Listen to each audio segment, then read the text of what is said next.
మామూలు ఎందుకు? మీ భార్య తరపుకొని చుట్టాలు ఎందుకు? వాళ్ళేం పెడతారు, వీళ్ళేం పెడతలేరు. చెయ్యాలండి మీకు అంతా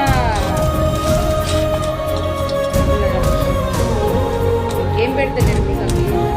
మీ భార్య తరపుకొని చుట్టాలు ఏం పెడతారు? వచ్చినప్పుడు మందులు ఇచ్చే అంత ఓపిక లేదా అన్నదమ్ములకు, అక్క చెల్లెళ్ళని? ఏమన్నా పెట్టుమని అడుగుతారా? అమ్మా నాన్నకు అన్నం పెట్టే అంత లేదు, కానీ అత్తమామ వస్తే కోటార్లు బీర్లు బామ్మర్దులు వస్తే అవి ఇవి తెచ్చి పెడతానికైతే ఓపిక ఉన్నది. అక్క చెల్లెళ్ళకు అమ్మా నాన్నకు పెట్టేంత ఓపిక లేదు మీకు. ఎందుకు?